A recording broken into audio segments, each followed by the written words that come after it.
Polite alternatives. Mastering responses to "Is it possible?" requests. Hello language learners. Today, we're going to dive deeper into conversational English and discuss a very specific topic. We're focusing on responding to "Is it possible?" requests and, in particular, how to offer alternatives.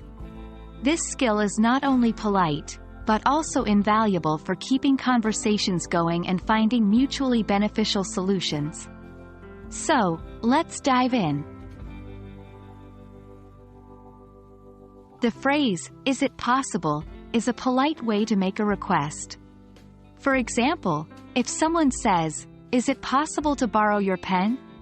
they're politely asking if they can borrow your pen.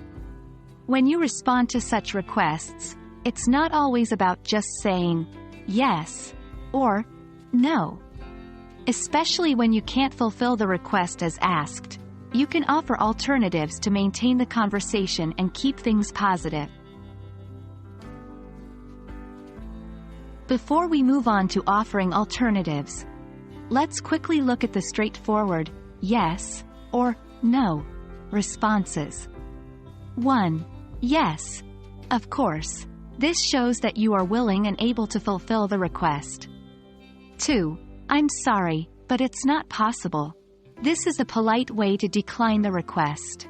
These are straightforward, but they don't give us room for negotiation or alternatives, which is where the true art of conversation lies. When you can't fulfill the request as asked, or when it might be more beneficial to suggest a different course of action, you can offer an alternative. Here are some examples. 1. Is it possible to borrow your pen? A possible response could be, I'm sorry, I don't have an extra pen, but I do have a pencil you can use. 2. Is it possible to meet at 3 p.m.? A possible response could be, I'm sorry, I have another commitment at that time. But is it possible to meet at 4 p.m. instead?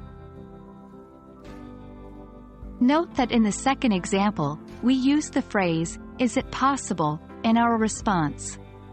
This is a nice way of mirroring the other person's language, showing that you've paid attention to their words, and are striving to maintain the same level of politeness. Now, let's practice. I'll provide a request, and you try to think of a polite alternative response.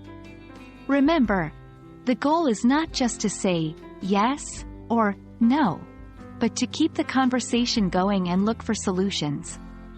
1. Is it possible to finish this project by Friday? 2. Is it possible to lend me $20? 3. Is it possible to have dinner at 7 p.m.? Take your time to think about the alternatives and how you would respond.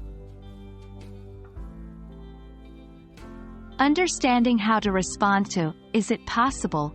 requests and offer alternatives is a crucial skill in English conversation.